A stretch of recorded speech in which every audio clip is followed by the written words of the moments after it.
hell is that?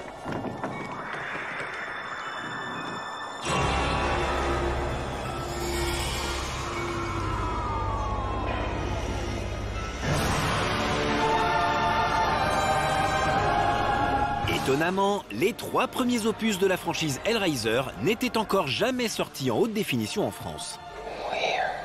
Un manquement réparé aujourd'hui grâce à ESC, avec un impressionnant coffret proposant notamment en bonus le monumental documentaire Léviathan. We have such sights to show you. Une sortie événement, accompagnée par la très belle réédition chez Brajlon du court roman qui inspira les 2 premiers films, suivi d'un long et passionnant entretien entre l'auteur de la saga, Clive Barker, et le scénariste des suites, Peter Atkins. We're going shopping. Si le premier opus, signé Clive Barker donc, est notre préféré, ce n'est pas seulement parce que le film propose une mythologie horrifique inédite, mais surtout parce que ce minuscule budget a une approche très particulière du film d'épouvante. Il y a déjà ces noces fascinantes entre Eros et Thanatos, avec une imagerie sadomasochiste travaillée avec amour par Barker. Mais il y a aussi ce contraste entre un univers fantastique dont l'ampleur n'est qu'évoquée, Explorers in the further regions of experience. Et l'intimité de cette histoire. I'm very happy. Not sure you are. Car Hellraiser a quelque chose de la comédie de boulevard, avec cette femme adultère qui cache aux yeux de son époux amorphe son vieil amant écorché.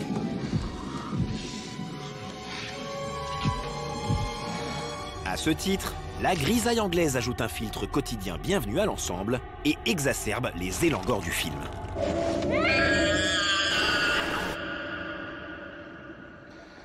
Welcome back. Where am I? Hellraiser 2, les écorchés, fonce lui tête baissée dans la mythologie grandiloquente de cet univers. Oh, Kirsty.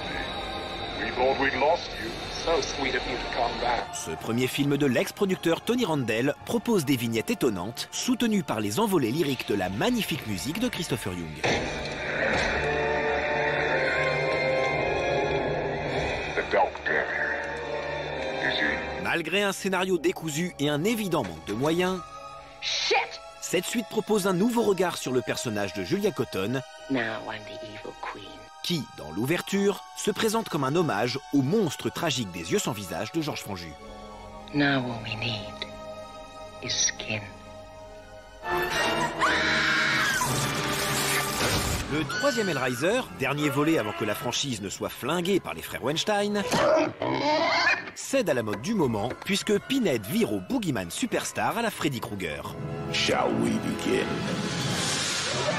Le Cénobite enquille en effet les exécutions rigolotes et les bons mots. Oh, spirited. Privé de l'ambiance poisseuse et de la savoureuse ambivalence des 2 précédents films, Hellraiser 3 a au moins le mérite d'assurer le spectacle grâce à l'énergie d'Anthony Hickox, l'un des papes du direct ou vidéo des années 90. That's a wrap. Bref, du petit chef-d'œuvre à la sympathique série B, la saga Hellraiser a marqué le cinéma fantastique au plus profond de sa chair.